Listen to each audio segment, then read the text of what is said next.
अस्सलाम वालेकुम। Welcome to Shah group education channel. और बेटा आज हमारे पास हमने अपने क्लास 9 का बेटा जो यूनिट 8 है पीपल एंड प्लेसेस, इसका पार्ट 1 मतलब कि बेटा जो भी चैप्टर्स पोम्स वगैरह होंगी हम वो पढ़ेंगे। और बेटा क्या क्या इसके अंदर हमारे पास मौजूद है, हमारे पास गाज़ीज़ डायरी का चैप्टर है, एक पोम है the Miller of the D, और एक और पोम है द डैफोडिल्स। हमने बेटा ये तीनों चीज़ें पढ़नी है आज के लेक्चर में। इसको बेटा हम रीडिंग करेंगे, एक्सप्लेनेशन होगी इसकी, हम एमसीक्यूज डिस्कस करेंगे और बेटा इसके हम जो शॉर्ट आंसर क्वेश्चन है वो डिस्कस करेंगे। सो बेटा लेट्स स्टार्ट विद गाज़ीज़ डायरी।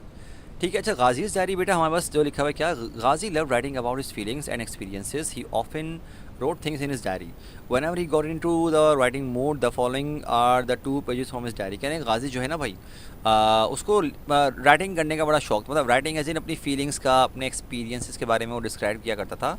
और वो अक्सर अपनी अपनी डायरी में ऐसी बातें लिखता था जो अब वो राइटिंग के जब मूड में होता था। कह रहे हैं हमारे पास जो फॉलोइंग आ रहे हैं ना, ये 2 पेजेस हैं उसकी डायरी से। अच्छा भाई ठीक है। अब पहला पेज क्या आ रहा है, विलेज लाइफ, ये उसके बारे में लिखा हुआ है। क्या लिखा हुआ है, Today I am once again reminded of my simple village and its loving and caring people. I am living in Karachi now, in a beautiful house that has many modern facilities. It is located in a locality that has that has clean streets and big houses that have beautiful gardens with a variety of plants and trees. But I am desperately missing my village, the simple mud house that we lived in the simple toys that gave us so much pleasure, and the simple carefree people amongst whom we lived. I wish I could get into a time machine and go back 60 years back to my life in the village. कह रहे हैं भाई, अब वो गाजी लिखना क्या शुरू कर रहा है विलेज लाइफ के बारे में, कि आज तक मुझे अपने गांव की, विलेज की बड़ी याद आ रही है, उसकी और वहाँ के लोगों की जो केयरिंग पीपल थे। कह रहे हैं अब मैं कराची में रहता हूँ, एक बड़ा बहुत खूबसूरत घर है और जो है मॉडर्न फैसिलिटीज़ हैं। ये एक ऐसी जगह पर है जहाँ पर बड़ी साफ़ सुथरी मतलब गलियाँ घर वगैरह मौजूद हैं, अच्छे गार्डन बहुत खूबसूरत बना हुआ है, प्लांट्स से ट्रीज़ हैं। लेकिन कह रहे हैं उसके बावजूद मुझे अपने विलेज की बहुत याद आ रही है, जहाँ पे मट्टी के कच्चे मकानात, जहाँ पर हम रहा करते थे, सिंपल से खिलौने जिससे हम बहुत खुश हुआ करते थे, और बहुत केयर फ्री सिंपल सादे से लोग थे जहाँ जिनके साथ हम रहा करते थे। और गाजी क्या बोल रहा है कि मैं काश मैं एक ऐसी टाइम मशीन में बैठ जाता कि 60 ईयर्स बैकवर्ड चला जाता अपनी उस लाइफ को एंजॉय करने के लिए। अच्छा भाई आगे क्या लिखा हमारे पास देखो। The house that we lived in had 3 rooms and a kitchen, all spread out in a yard that had no boundary wall, just some bushes separating our property from that of our neighbors. My grandparents and 2 of my unmarried aunts lived in one room. My parents and siblings lived in another room, while my uncle and his family lived in the third room. We had a common kitchen where the women of the family cooked for all of us. कह रहे हैं कि भाई हमारा जो घर था वो जहाँ हम रहा करते थे उसके 3 कमरे थे और एक किचन था, और सबके सब यार्ड वगैरह में जो सहन वगैरह फैला हुआ था, जो कि जहाँ इसकी कोई बाउंड्री नहीं थी, बल्कि बाउंड्री के लिए क्या था, बुशेस वगैरह थी, मतलब कि झाड़ियाँ वगैरह थी जो कि हमारी प्रॉपर्टी को, जो हमारे पड़ोसियों की प्रॉपर्टी थी उससे सेपरेट करता बुशेस वगैरह। कह रहे हैं मेरे जो ग्रैंड पेरेंट्स और उनके साथ जो जो हमारी 2 अनमैरिड मतलब कि जो आंटी थी वो रहा करती थी। कह रहे मैं अपने पेरेंट्स और अपने बहन भाइयों के साथ एक कमरे में था, और जो मेरे अंकल थे वो अपनी फैमिली के साथ एक तीसरे रूम में थे। और कह रहे हम सबका कॉमन किचन था जहाँ पर हमारे घर की ख़वातीन वगैरह हम सबके लिए खाना वगैरह बनाया करती थी। The house in which I now live is made of cement and painted in beautiful colors with tiled floors. However, the houses in our village were all made of wood, straw, and mud. We had no furniture as such. We sat on the floor and slept on the floor by spreading some quilts that were kept on a wooden stand during the day. This was probably why very few people had knee problems. People of all ages comfortably sat on the floor, which exercised their knees. कह रहे हैं कि भाई अब मैं जहाँ रहता हूँ ना, वो घर सीमेंट का पक्का मतलब पक्के मकानात बने हुए हैं, और कह रहे हैं बहुत अच्छा कलर हुआ हुआ है, टाइल्ड फ्लोर्स हैं। लेकिन कह रहे हैं हमारे जो गांव देहात में जो विलेज वगैरह में जो घर हुआ करते थे वो लकड़ी के कच्चे मकानात लकड़ी वगैरह के, मतलब कि जो स्ट्रॉ वगैरह मड से बनाए जाते थे। कह रहे हैं कोई फर्नीचर नहीं था, हम ज़मीन पे बैठा करते थे, ज़मीन पे ही सोते थे वहाँ पर, मतलब कि क्विल्ट्स वगैरह जो जो हल्के फुल्का जो बिछाने की चीज़ें होती है वो बिछाते थे। और कह रहे हैं कि जो हम सुबह के वक्त जब सो के उठ जाते तो हम उसको वुडन स्टैंड पे रख दिया करते थे। और कहना शायद यही वजह थी हमारे पास कि वहाँ पर हमारे जो लोग बाहर रहा करते थे ना, उनकी नी प्रॉब्लम वगैरह कोई नहीं थी, और हर एज के जो लोग थे ना वो आराम सुकून से ज़मीन पे बैठा करते थे, क्योंकि ऑटोमेटिकली तौर पे उससे उनकी जो घुटने वगैरह की एक्सरसाइज वगैरह हुआ करती थी। ठीक, आगे क्या लिखा है हमारे पास। Our village did not have road or streets. There were just narrow and mud lanes which became very slippery during the rainy season. Commuting from one place to another was not an issue. People did not need cars, buses, or even motorbikes to go from one place to another in the village. They just walked. All this exercise kept them healthy and the absence of motor vehicles kept the environment pollution free. कह रहे हैं कि हमारे जो village थे वहाँ पर कोई रोड वगैरह नहीं थी, बल्कि बस कच्चे मतलब वो जो रास्ते होते हैं वो बने हुए थे, जो कि ख़ास तौर पे बारिश के मौसम में बड़ी, क्योंकि कीचड़ वगैरह बड़े स्लिपरी हो जाते थे। कह रहे हैं कि एक जगह से दूसरी जगह जाने के लिए कोई इशू था ही नहीं, और लोगों के पास गाड़ियाँ थी नहीं, ना बसेस थी, ना मोटर बाइक्स थी, तो वो क्या करते थे, पैदल जाते थे चलते हुए। और इस वजह से उनकी ऑटोमेटिकली तौर पे एक्सरसाइज हुआ करती थी जब मोटर बाइक्स नहीं थी तो। और ख़ुद ब खुद पॉल्यूशन भी नहीं होती थी वहाँ पर, कोई धुआं वगैरह किसी किस्म का होता ही नहीं था। Unlike the city, the village did not have big shops or and supermarkets. There were just a few small shops selling goods that people needed for everyday living. One did not always need to need money or credit cards to buy such things from these shops. One could buy things from these shops even if one did not have any money, because the village shopkeepers knew everyone by name and were usually willing to give goods on credit. अच्छा भाई, हाँ, इसका मतलब क्या निकल रहा है हमारे पास? कह रहे हैं भाई हमारे पास जो है मतलब कि विलेज के मुकाबले में मतलब कि हमारे जो जैसे कि कह रहे हैं शहर में तो बहुत बड़ी बड़ी मार्केट्स होती हैं और सुपर मार्केट भी यहाँ पर होती हैं। कह रहे हैं हमारे पास वहाँ पे ना मतलब कि छोटी छोटी दुकानें थी जो कि चीज़ें वगैरह बेचा करते थे। और जो चीज़ें थी वो क्या थी, जो रोज़मर्रा की जो अशिया होती हैं, जो चीज़ें होती हैं। कह रहे हैं कि इनफैक्ट ये भी होता था कि अगर आपके पास क्रेडिट कार्ड नहीं है, पैसे नहीं हैं, तो आप तब भी मतलब कि उन दुकानों से चीज़ें ख़रीद सकते थे, क्योंकि गांव देहात में कह रहे वहाँ पे जो लोग थे, जो दुकान वाले थे, वो जानते थे। तो वो ऐसे ही लेकर आ जाया करते थे, उनको पता था कौन कहाँ रहता है, कौन क्या करता है, तो ऐसे ही उनको मतलब कि चीज़ें उधार पे दे दिया करते थे। ठीक है, आगे क्या लिखा हमारे पास? The village otak, the place where men met in the evening, was where men spent their free time, shared news and gossips, laughed at shared jokes, talked about the weather, their crops and village issues, and enjoyed folk songs sung to the tune of Ghagar and Tambura. The women had the village well, which was the center of all their activities. The village men and women shared their news and issues. We people enjoyed each other's companies. They did not get their news from the television, learned about what was happening with people from the Facebook, get their entertainment from the YouTube, and talk to people sitting at the next table through the SMS or email. All the activities centered on people in the flesh and blood, not people through devices. अच्छा देखो क्या लिखा है हमारे पास। कह रहे हैं जो विलेज में ओताक वो जगह थी जहाँ पर मतलब कि जो मर्द हजरात थे वो अपनी शाम वगैरह गुजारते थे वहाँ पर, फ्री टाइम स्पेंड करते, और मतलब कि न्यूज़ गॉसिप्स वगैरह, तफरी वगैरह करना वहाँ पर ये करते थे। मौसम के बारे में बात करना, फसलों के बारे में बात करना, कोई मसले मसाइल हों उसके बारे में डिस्कस करना, या विलेज के जो सॉन्ग्स वगैरह थे घाघर तंबूरा पे गाया करते थे। कह रहे हैं जो ख़वातीन थी वो विलेज वेल वगैरह, जो कुआँ वगैरह होते हैं वहाँ पर मतलब बैठती थी ख़वातीन, वहाँ पर अपना टाइम गुजारा करती थी। कह रहे हैं जो विलेज के जो आदमी हजरात, जो मर्द हजरात थे, जो जो औरतें थीं, वो जो आपस में चीज़ें हमारा न्यूज़ शेयर करते थे, वो एक दूसरे की कंपनी जब जो मिलते थे तब शेयर करते थे। उनको इन्फॉर्मेशन टेलीविज़न वगैरह से नहीं मिलती थी, बल्कि आपस में एक दूसरे से लोगों से शेयर करने में मिलती थी। ना फेसबुक था, ना यूट्यूब था, बल्कि अब ये ना होने की वजह से क्या होता था, ये फ़ेस टू फेस बैठ के बहुत बात किया करते थे। देखो भाई, हमारे पास कॉन्टैक्ट नंबर होना, मैसेज से बात करना, वो एक अलग बात है, बिल्कुल सही है। लेकिन मेरा फ़ेस टू फेस जो एक कनेक्शन है ना, वो टूट जाता है, मिलने जुलना कम हो जाता है इससे। और कह रहे हैं कि आपस में साथ बैठना, कोई डिवाइस नहीं, बल्कि इस तरह से बैठ के वो साथ टाइम स्पेंड किया करते थे।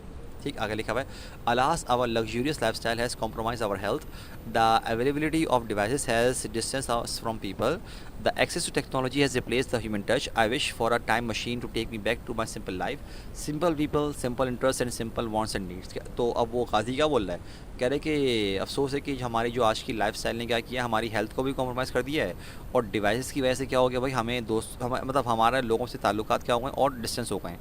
कह रहे हैं कि टेक्नोलॉजी से ना ह्यूमन टच, मतलब कि जो लोगों का मिलना जुलना था वो ख़त्म हो गया है। कह रहे हैं काश एक ऐसी टाइम मशीन होती मेरे पास जिसमें दोबारा बैठ के मैं पुराने वक्त में चला जाता, लोगों में सिंपल से लोग, सिंपल थी लाइफ, सिंपल द इंटरेस्ट और सिंपल थी हमारी ज़रूरियात हुआ करती थी, उसके मुताबिक हम अपनी लाइफ गुजारा करते थे। ठीक, अच्छा भाई, एक तो ये वाला हो गया। अगला आ रहा है हमारे पास, we need to rain store water. ये हमने अभी स्टार्टिंग में क्या पढ़ा था कि हम गादी की डायरी के 2 पेज पढ़ेंगे, एक तो हमने पढ़ लिया विलेज लाइफ, अब हम ये पढ़ रहे हैं। Monsoon once again, flood everywhere. The much needed rain is here. While water is an important need of life, too much of it can cause flooding and devastation. In Pakistan, floods create havoc when rivers overflow their banks during the monsoon season. अब बोलना भाई दोबारा से बारिशों का मौसम शुरू हो गया है, हर जगह सैलाब ही सैलाब आने का ख़तरा होता है। कह रहे हैं कि पानी की बहुत ज़रूरत है, बिल्कुल मतलब बारिश की बहुत ज़रूरत है, लेकिन पानी बेशक हमारे लिए हमारी लाइफ का एक बहुत इंपॉर्टेंट पार्ट है, लेकिन अगर ये बहुत ज़्यादा बारिश हो तो ये तबाही फैला सकता है। और पाकिस्तान की अगर हम बात करें तो यहाँ पर तो जब रिवर्स वगैरह का पानी, दरियाओं का पानी जब ओवरफ्लो करता है तो ठीक ठाक तबाही फैलती है उससे, खासतौर बारिशों के मौसम में। Rivers have always played a very important role in the life of human beings. They have served as trade routes from the earliest of times. Before the building of roads and railways, most trade was carried on by boats and ships along rivers. In addition to this, river have always been for growing food. This was the reason that most towns in ancient times were built near rivers. कह रहे हैं कि जो दरिया वगैरह हैं उन्होंने बहुत स्टार्टिंग से ही ना इंसानों की लाइफ में बड़ा अहम किरदार अदा किया है। ये ट्रेड रूट्स मतलब कि स्टार्टिंग में जो ट्रेडिंग वगैरह हुआ करती थी वो दरियाओं के ज़रिए हुआ करती थी, क्योंकि रोड वगैरह तो बाद में बने, रेलवे ट्रैक्स बाद में बने, उससे पहले जो बोट्स कश्तियों के ज़रिए ही मतलब ट्रेडिंग वगैरह लोग किया करते थे, सामान वगैरह लेके जाया करते थे, ठीक है। और कहने इसके साथ साथ जो दरिया वगैरह हैं ये जो मतलब कि फसलें वगैरह उगाने के काम भी आते थे, और यही वजह थी क्योंकि पहले तो बेटा पाइपलाइन वगैरह थोड़ी थी इस तरह की। तो बोले पहले लोग क्या किया करते थे इस तरह से कि अपने जो अक्सर जो आबादी वगैरह जो लोग आबाद थे ना वो वहीं पर अपनी आबादी बनाया करते थे जहाँ पे कहीं करीब कहीं दरिया वगैरह मौजूद था। अगला लिखा है क्या, however rivers flood during the rainy season and turn dry or have very little water some time after the rains.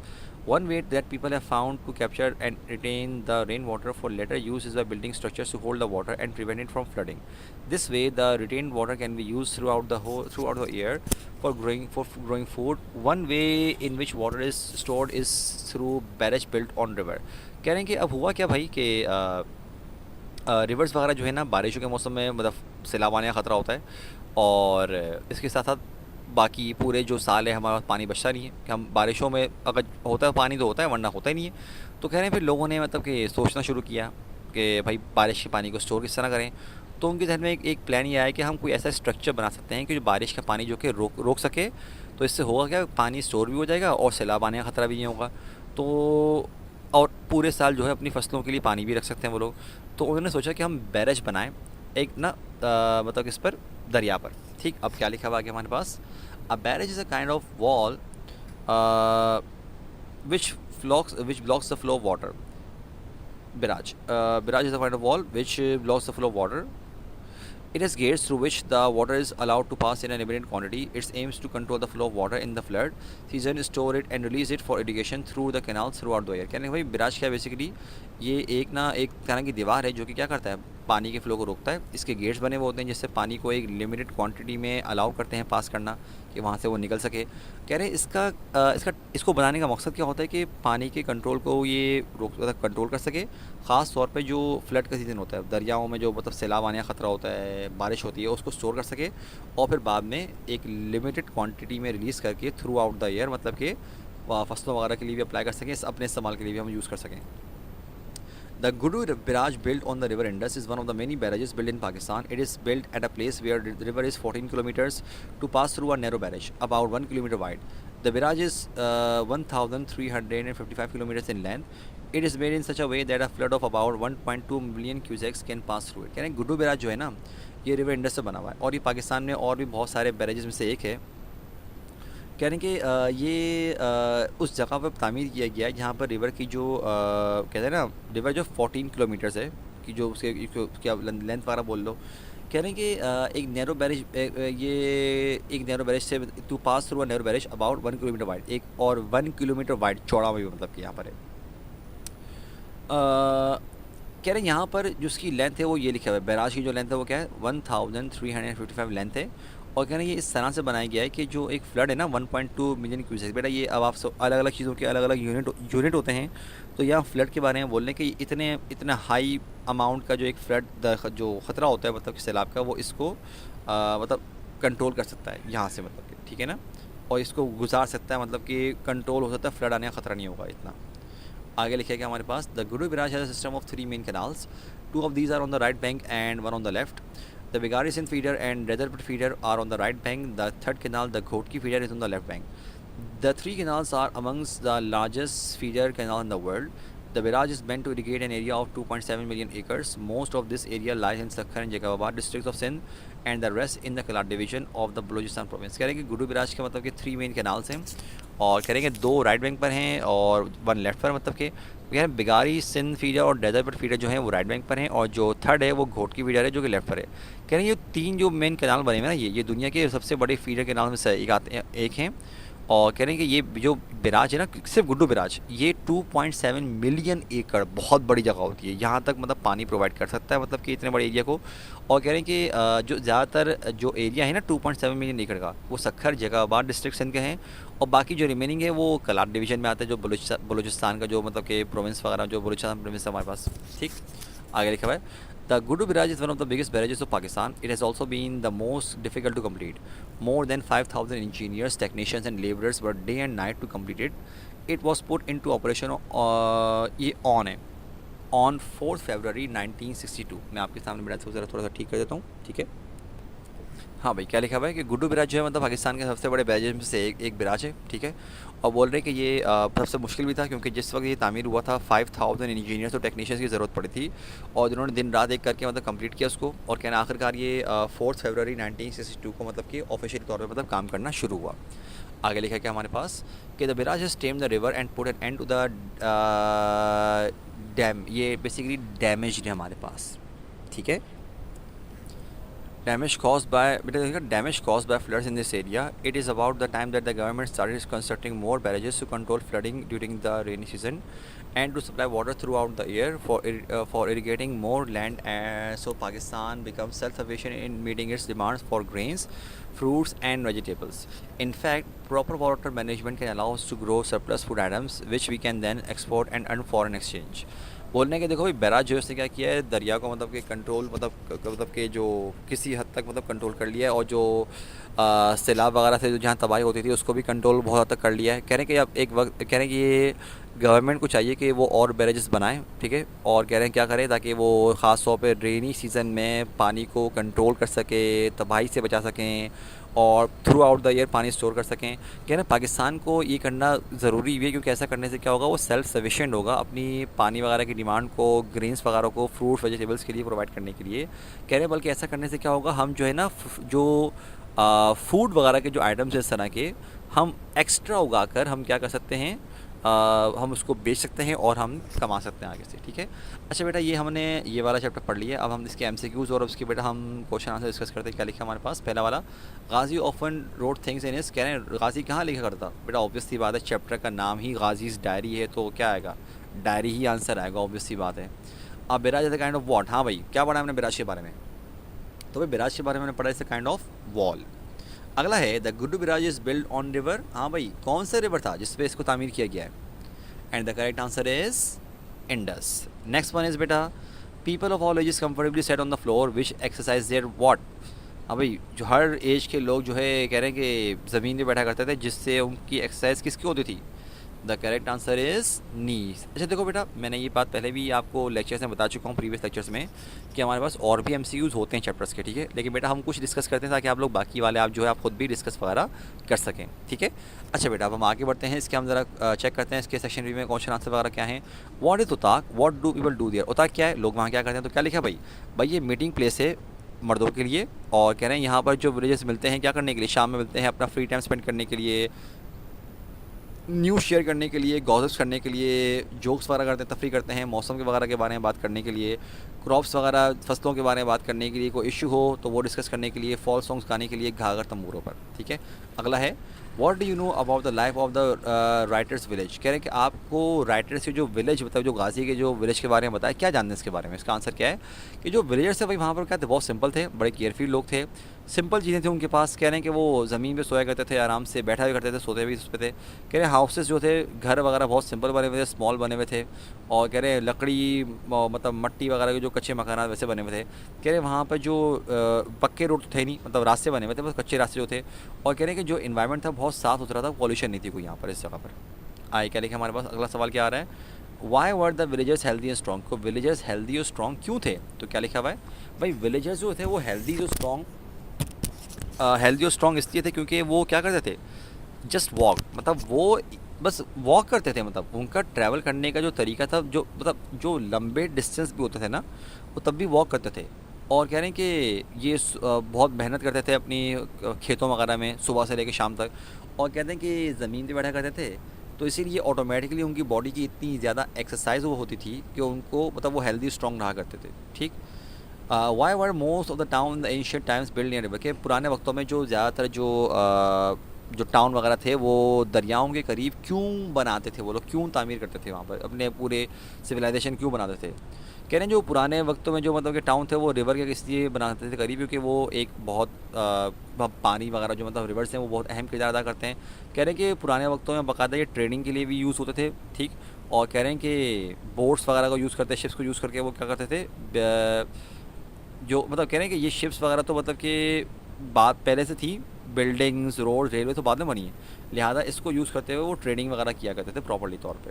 अच्छा, आगे क्या लिखा हमारे पास कि भाई how have rivers serve man, के रिवर्स ने और किस तरह सर्व किया हमको। तो क्या लिखा भाई, rivers have serve man in two in the following ways, भाई दो तरह से सर्व किया, मतलब और भी बहुत सारे फ़ायदे हैं लेकिन हम चैप्टर के मुताबिक डिस्कस कर रहे हैं यहाँ पर कि भाई ट्रेडिंग रूट था। ठीक है, रोड्स रेलवे वगैरह कंसेप्ट बाद में बनाए हैं, और पहले तो ये बोट्स और शिप्स के जरिए ट्रेडिंग हुआ करती थी। और कह रहे हैं कि जब से रिवर बने ना, सॉरी माई मिस्टेक, जब से रिवर मतलब कि और पानी में, क्योंकि पानी मौजूद है इस्तेमाल करने के काबिल, और वह पानी ठीक ठाक अमाउंट में होता है, तो लोग क्या करते हैं वहाँ पर कैनाल वगैरह बनाना, खोदना, पानी वगैरह इरिगेशन के लिए इस्तेमाल करना। ठीक। बिराज क्या है, और भाई व्हाट इज़ अ बिराज है, व्हाट आर इज बेनिफिट्स, के भाई बिराज क्या है, इसके बेनिफिट्स क्या हैं। तो क्या लिखा हुआ है, बिराज जो एक तरह की वॉल है जो कि क्या करती है, ये पानी के फ्लो को कंट्रोल करती है। गेट्स हैं जो कि क्या करते हैं भाई, पानी को एक लिमिटेड अमाउंट में पास करते हैं एक लिमिटेड क्वांटिटी के अंदर। अच्छा भाई, इसका जो टारगेट है वो क्या है हमारे पास, भाई इसका टारगेट है कि पानी को रोकना, ख़ास तौर पे जो बारिशों का सीज़न होता है, ताकि वो उसको किनाल के ज़रिए स्टोर करके थ्रू आउट द ईयर मतलब कि सप्लाई कर सकें। इससे जान माल का भी मतलब कि नुकसान से बच जाते हो आप, और मतलब कि प्रोटेक्ट भी हो जाते हो पानी से जो सैलाब होते हैं, और आप पानी को स्टोर भी कर लेते हो आप लोग। ठीक, इसके बेनिफिट्स ये वाले हैं हमारे पास। अच्छा, आगे क्या लिखा हमारे पास, देखो बेटा, name the main class built on Guddu barrage, भाई मेन क्लास कौन कौन से, भाई गुड्डू बिराज के भाई तीन मेन क्लास हैं, जो दो राइट पर हैं और एक लेफ्ट पर है। बिगारे सन सिंध फीडर जो और डेजर्ट पर फीडर ये राइट बैंक पर है, और जो घोट की फीडर वो कहाँ पर है, वो लेफ्ट बैंक पर है गुड्डू बिराज के। Which areas are being irrigated by this system, कौन कौन से एरियाज इस सिस्टम की वजह से इरीगेट हो रहे हैं। तो क्या लिखा हुआ है कि ज़्यादातर जो एरिया है वो कहाँ पर है, सखर में, जैकाबाद में सिंध के, और बाकी जो कलाट डिवीजन है बलूचिस्तान प्रोविंस के, ये के गुड्डू बिराज से इरीगेट हो रहे हैं। अगला सवाल क्या है बेटा हमारे पास कि what are the benefits of Guddu barrage के क्या फ़ायदे हैं। तो क्या लिखा हुआ है, Guddu barrage is build on the river Indus, भाई ये रिवर इंडस से बनाया गया, और हमें जो है ना ये वाले इसके मतलब के फ़ायदे हैं। क्या लिखा हुआ है, भाई ये पानी को फ्लो करता है फ्लड सीज़न में, और इस तरह से जान माल का तब हम नुकसान से बचते हैं, खासतौर पे जो बारिशों का मौसम होता है, सैलाब वगैरह आने का खतरा होता है। पानी को स्टोर करता है भाई ये, ठीक है, और हम थ्रू आउट द ईयर इसको इस्तेमाल करते हैं, फार्मर्स भी इस्तेमाल करते हैं, और पानी वगैरह उसको ज़रूरत के मुताबिक। कह रहे हैं भाई 7 मीटर वाइड, अच्छा, और कह रहे हैं एक रोड बनाया गया है इसके ऊपर, जिसकी वजह से मतलब जिसकी वजह से क्या हुआ भाई, जो डिस्टेंस है ना, जो लाहौर से कोयटा जाने का, वो मतलब कि बहुत ज़्यादा कम हो चुका है, और ख़ास तौर पे रहीम यार ख़ान और कश्मीर का जो डिस्टेंस है वो इसी वजह से लगभग हाफ़ हो चुका है, आधा डिस्टेंस इसको बल्कि कि क्योंकि रोड भी बना दिया ऑब्वियसली बात, उसके साथ ट्रैवल कर सकते हैं। तो मेरे बच्चों बेटा we are done with this Ghazi's diary का हमने चैप्टर पढ़ लिया, इसके हमने एम चैप्टर रीडिंग कर ली, एक्सप्लेनेशन कर ली, हमने MCQ डिस्कस कर लिए, और बेटा हमने आपके पास इसके क्वेश्चन आंसर भी डिस्कस कर लिए। तो लेट्स सी बेटा अगला हमारे पास जो आ रहा है वो क्या है, वो है the miller of the Dee. क्या लिखा हुआ है, there dwelt a miller hale and bold beside the river Dee, he worked and sang from morn to night, no lark more blithe than he, and this is the burden of this song forever used to be, I envy nobody, not I know and nobody envies me। भाई एक Miller रहा करता था जो मतलब चक्की वगैरह पीसता, जो मिल वगैरह चलाता था, रिवर डी के साथ, मतलब रिवर डी वहाँ पर करीब से हमारा रहता था, वो सुबह से रात मतलब कि गाना गाते हुए काम करता, बड़ा खुश रहता था, और कोई उस पर किसी किस्म का कोई गम वगैरह नहीं, कोई बोझ नहीं था उसके। और वो क्या बोलता था, I envy nobody and nobody envies me मी, कि ना मैं किसी से चलता हूँ ना कोई मुझसे जलता है, क्योंकि मेरे पास कुछ है ही नहीं। भाई जलने के लिए कुछ होना ज़रूरी है ना, उसके बाद कुछ था ही नहीं। तो बोलता है ना मैं किसी से जलता हूँ ना कोई मुझसे जलता है, वो ये बोलता है। अब आएगा लिखा हुआ है, Thou art wrong, my friend, said a king, old King Hall. Thou art wrong as wrong can be. For could my heart be light as thine, I'd gladly change with thee. And tell me now what makes thee sing with voice so loud and free, while I am the sent, though I am the king, beside the river Dee. अब जो king नहीं होता उधर का बोलता है कि नहीं दोस्त तुम बिल्कुल गलत बोल रहे हो, तुम क्योंकि इसलिए क्योंकि तुम जितनी पुरसुकून तरीके से, जितने तुम खुश हो, और कह रहे मेरा बस चले तो मैं तो अपने दिल को, मतलब अपने इस तुम्हारे सुकून को अपनी इस लाइफ से एक्सचेंज करने के लिए रेडी हो जाऊं, क्योंकि मैं बादशाह हूँ, उसके बावजूद मैं अफसरदा हूँ। तो तुम्हारे पास तो कुछ भी नहीं है रिवडी के अलावा, तो तुम खुश कैसे हो सकते हो, मतलब कि ये किंग बोल रहा है। ठीक है, तो भाई देखते हैं इसका जवाब क्या देता है आगे से कि the mirror spine and drop his cap, I love my wife, I love my friend, I love my children three, I owe no penny I cannot pay, I thank the river D that turns the mill that grinds the corn to feed by waves and me। अच्छा भाई क्या लिखा हुआ है, major क्या बोलता है भाई, वो हंसता है, अपना अपना कैब झाड़ता है, कहता है भाई अपनी बीवी से प्यार करता हूँ, अपने दोस्तों से प्यार करता हूँ, अपने 3 बच्चों से प्यार करता हूँ ना, मैंने किसी से कोई उधार लिया हुआ है, मैं जो मैं पे नहीं कर सकता।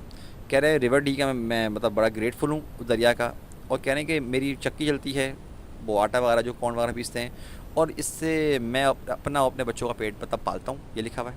ठीक, आएगा लिखा हुआ है, good friend said hall and side a while, farewell and happy B, but से नो मोर इफ दाउ से true that no one envies thee. That mealy cave is worth my crown, thy mill my kingdom's fee, such men as thou art king England's boss, O miller of the day।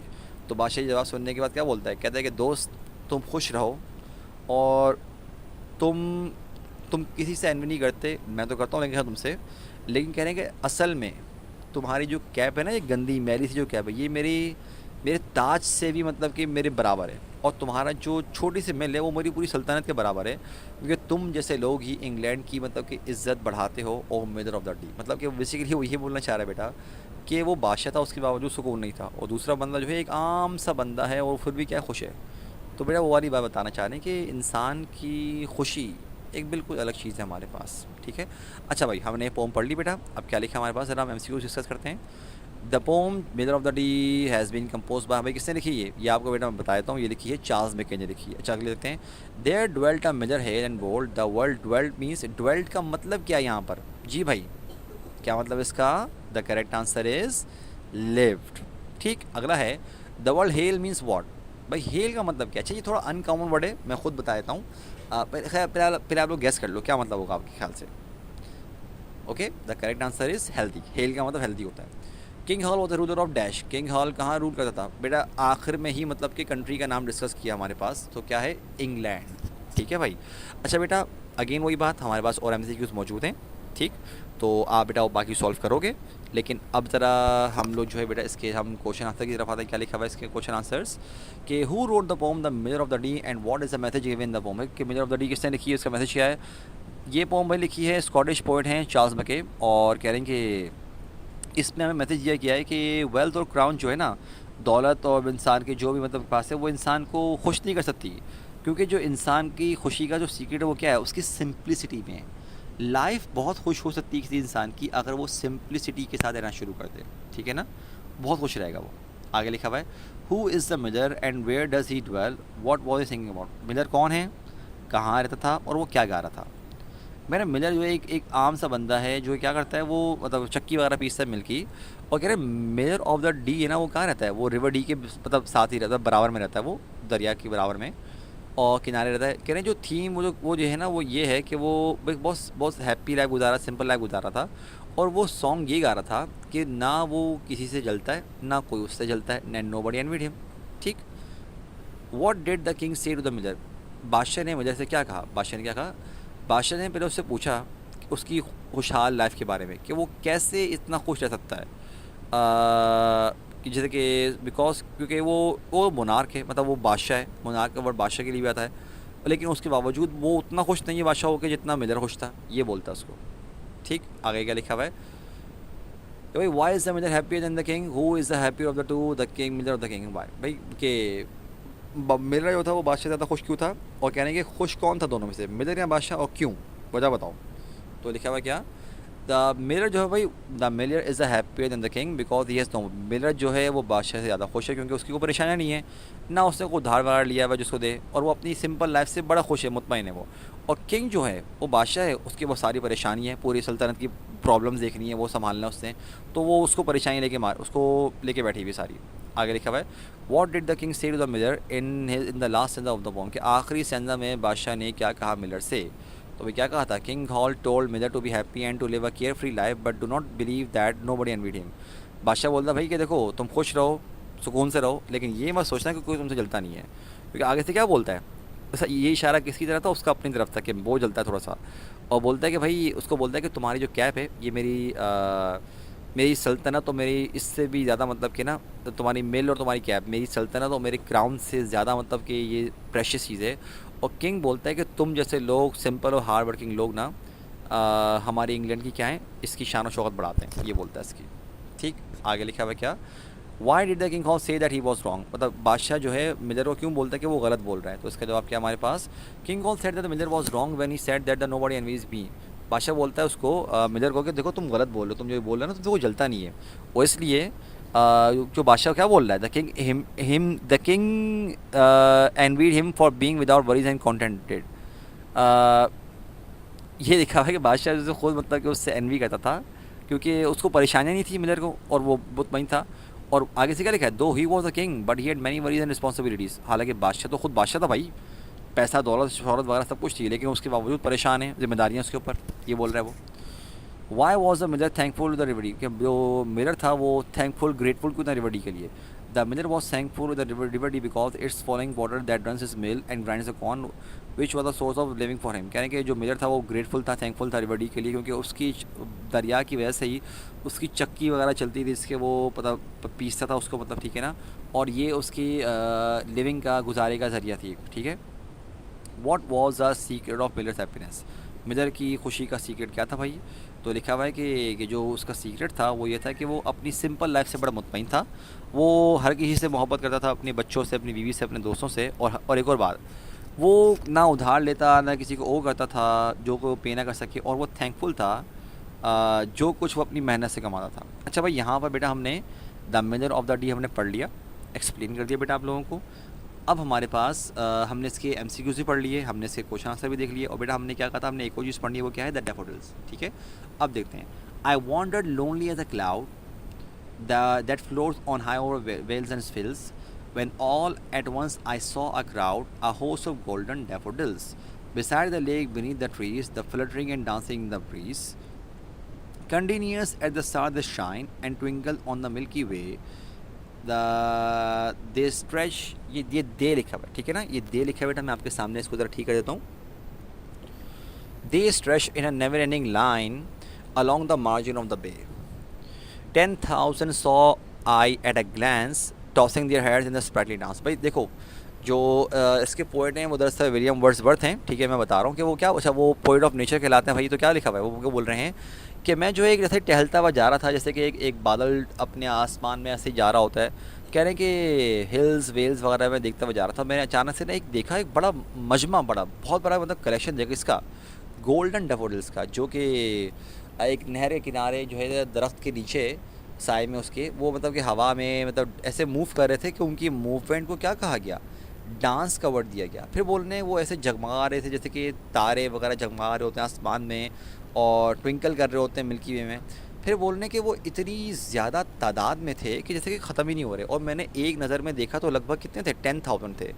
और वो अपनी इस sprightly dance में उनकी पूरी movement को, जो उनकी जो मूवमेंट है, उनके लिए क्या वर्ड यूज़ किया गया है, वो डांस का वर्ड यूज़ किया गया है। ठीक, आगे देखते हैं क्या लिखा हमारे पास। The waves beside them danced, but they outdid the sparkling waves in glee. Our poet could not be but gay in such a jocund company. I gazed and gazed, but little thought what wealth the show to me had brought. For oft when I on my couch I lie, in vacant or in pensive mood, they flash upon the inward eye, which is the bliss of solitude. And then my heart with pleasure fills and dances with the daffodils. अच्छा भाई, क्या लिखा हुआ है। अब बोलने के वो जो लहरें थी वो भी मूव कर रही थी, लेकिन जो खूबसूरती थी ना उन डैफोडिल्स की, वो ज़्यादा थी, मतलब कि वो ज़्यादा प्रोमिनेंट हो रही थी। आप poet could not be but gay. अच्छा देखो, यहाँ पर बच्चे क्या करते हैं, अक्सर ना गे का वर्ड जो है ना, आज के दौर में थोड़ा रैंडम समझा जाता है भाई। मतलब आज के दौर में हम गे का वर्ड यूज़ करते हैं बेटा किसी ऐसे के लिए जो हम जानते हैं कि जो आज बड़ा कॉमनली तौर पे एक बीमारी फैल रही है, वो क्या कि एक मेल का एक अलग मेल की तरफ अट्रैक्ट होना, दैट इज। लेकिन यहाँ बेटा गे का वर्ड ना विलियम वर्ड्सवर्थ अपने लिए इस्तेमाल कर रहे हैं, और इसका मतलब है हैप्पी। ठीक है, ये एक हैप्पी के सेंस में भी इसका मतलब आता है। तो वो खुद बोल रहे हैं कि यार मैं भला मतलब कि मैं खुश हूँ, ठीक है ना, कि मैं भला कैसे खुश ना हूँ एक ऐसी बेहतरीन कंपनी में, क्योंकि भाई वो तो पॉइंट ऑफ नेचर के नाम से जाने आते थे। और कह रहे हैं मैं देखता गया और मैं ऐसे गुम होकर रह गया उसके अंदर कि जो कुछ भी मेरे सामने ये सीन चल रहा था। और फिर क्या बोल रहे हैं कि कभी कभार जब मैं अपने आराम से लेटा हुआ होता हूँ, चाहे मैं सोच में हूँ या बिल्कुल एक कुछ भी नहीं सोच रहा मैं, और मैं जब अपनी आँखें क्लोज़ करता हूँ तो मैं क्या कर सकता हूँ कि मैं इस बात को इमेजिन कर सकता हूँ, ये पूरा सीन मेरे सामने आता है। और जस्ट इमेजिन करके जब मैं देखता हूँ ना, तो जिस तरह से वो डेविल्स डांस कर रहे थे, मेरा दिल भी, जो मेरा एक पूरा एक उनको जस्ट इमेजिन करके, वो पूरे सीन को इमेजिन करके मैं, मेरा दिल भी उस तरह झूमना शुरू कर देता है, मतलब मैं खुश हो जाता हूँ। ठीक है भाई। अच्छा भाई, अब ज़रा देखते हैं मेरे बच्चों, हमने पोम तो पढ़ ली, अब ज़रा एमसीक्यूज़ पढ़ते हैं ज़रा। ठीक है, क्या लिखा हुआ है हमारे पास कि the poem daffodils has been compose by, बेटा ये तो मैंने आपको खुद बता दिया किसने लिखी है, विलियम वर्ड्सवर्थ ने लिखी है। William Wordsworth was a dash poet. हाँ भाई, कौन थे ये, कोई गेस करना चाहेगा बेटा? The answer is English poet. ठीक, आई वॉन्ट, अच्छा इंग्लिश का मतलब ब्रिटिश, ठीक है ना। I wanted lonely as a cloud in the line I refers to, कह रहे हैं कि आई क्या मतलब है, किसको किसको रिप्रेजेंट किया जा रहा है बेटा? ऑब्वियसली बात है, ये पोएट अपने बारे में बोल रहे थे, तो पोएट आंसर आएगा। अगला है the daffodils were growing beside a, कहीं कहाँ थे, बिसाइड अ लेक। ठीक है भाई। अच्छा देखो, और भी एमसीक्यूज होंगे, मैंने पहले भी आपको मल्टीपल टाइम बताया, लेकिन आपने वो खुद सॉल्व करने हैं। लेकिन बेटा हम आंसर सारे के सारे डिस्कस कर लेंगे। बेटा क्या लिखा हमारे पास, who wrote the poem daffodils and what do you know about him. भाई डेफोडिल्स किसने लिखी है और आप उनके बारे में क्या जानते हैं? भाई ये पोम लिखी है फेमस इंग्लिश पोएट है विलियम वर्ड्सवर्थ। वो पैदा हुए थे, उनकी पैदाइश हुई थी एक बहुत खूबसूरत लेक डिस्ट्रिक्ट ऑफ इंग्लैंड, कौन से ईयर में, 1770 में। और कह रहे हैं शुरुआत से ही उनको ना बड़ा शौक था फ्लावर्स का, बर्ड्स का, लेक्स का, रिवर्स, डॉग्स एंड ट्रीज़ का, मतलब नेचुरल ब्यूटी का। और वो अपना अक्सर टाइम ना इस नेचुरल ब्यूटी के साथ स्पेंड किया करते थे।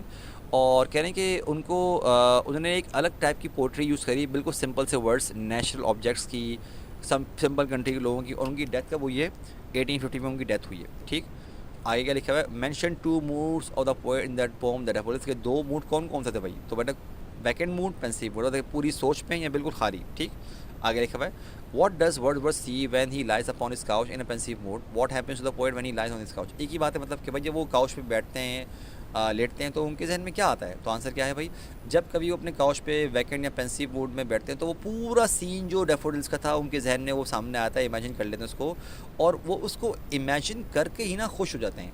और ख़ुद भी वो उसके साथ मतलब कि एंजॉय करते हैं उस सीन को। भाई वो कभी ऐसा होता है ना कि कोई अच्छी मेमोरी आपकी हो, जो आपकी नज़र में आपकी बड़ी हैप्पी मेमोरी है, तो आप जब उसको सोच भी लो ना अगर आपको, तो आप खुश हो जाते हो, आप उसको देख के बड़ा खुश फील करते हो, बड़ी आपके चेहरे में मुस्कुराहट आ जाती है। तो सिमिलर बेटा, जिसके लिए जो खुशी, जो हैप्पी मेमोरी है, वो उसको देख के इमेजिन करके वो खुश होगा।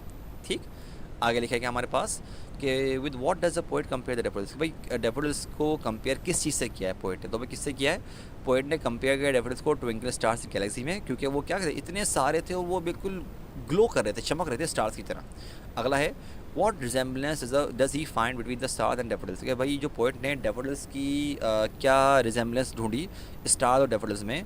The poet the daffodils stretch along the margin of a way in a never ending line like the stars. बोलने के जो मिल्की वे में जिस तरह स्टार्स नहीं फैले हुए एकदम, कहने बिल्कुल उस तरह से ये ना एकदम इतने सारे डेफोडिल्स मौजूद फैले हुए थे।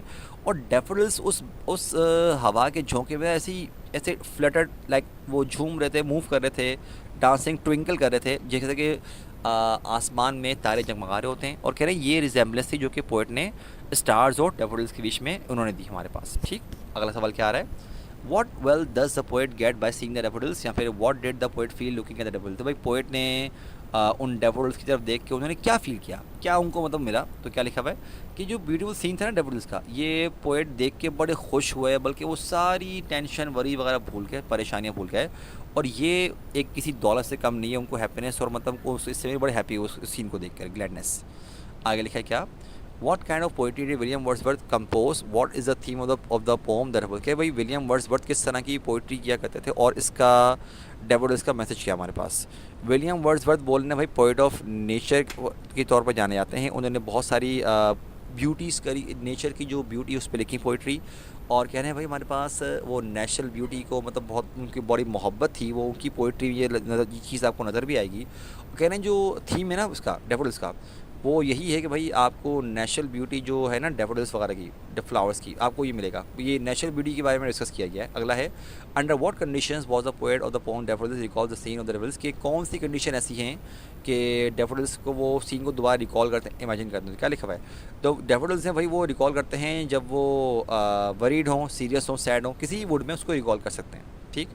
What is a daffodil, where did the poet see the daffodil? भाई डैफोडिल क्या है? डैफोडिल एक छोटा सा एक स्मॉल ब्यूटीफुल फ्लावर है, गोल्डन कलर का, और ये देखते हैं कहाँ पर? Near the lake, beneath the trees and the trees they were stretch in never ending lane. और ये ठीक बहुत लंबी तादाद में मौजूद थे, ऐसे थे कि कभी ख़त्म ही नहीं हो रहे। इन्होंने देखा था वहाँ पर। ठीक है भाई, अगला क्या लिखा हमारे पास? What is the central idea of the poem daffodils, के डैफोडिल्स का सेंट्रल आइडिया क्या है? भाई बोल रहे हैं डैफोडिल्स का आइडिया ये है इसका कि नेचर जो है खूबसूरत चीज़ों से भरी पड़ी हुई है, जो कि बड़े बड़े अच्छे अच्छे नेचुरल चीज़ें मौजूद हैं। क्या ना, ये नज़ारे, ये सीन ऐसे होते हैं कि आप इनको देखकर ही नेचुरल ब्यूटी से खुश हो सकते हो आप लोग। Explain the words milky way. Milky way किसे बोलते हैं? मिल्की वे बोलते हैं भाई एक, ये बेसिकली हमारी गैलेक्सी का नाम है। ठीक है, लेकिन यहाँ क्या लिखा है? Bright belt of stars in the sky. Daffodils से कंपेयर क्यों किया गया? क्योंकि वो stretch of the daffodils they were stretch in countless, इतने सारे मौजूद थे ट्रीज के नीचे कि उनसे कंपेयर किया गया जैसे कि स्टार्स आते हैं हमारे सामने स्काई में। एंड मेरे बच्चों विद दिस बेटा we are done with today's lecture. मेरे बच्चों आई डू हो बेटा आपको आज का लेक्चर समझ में आ गया होगा। ठीक है, अपना बहुत ख्याल रखिएगा बेटा। अस्सलाम वालेकुम एंड अल्लाह हाफिज़।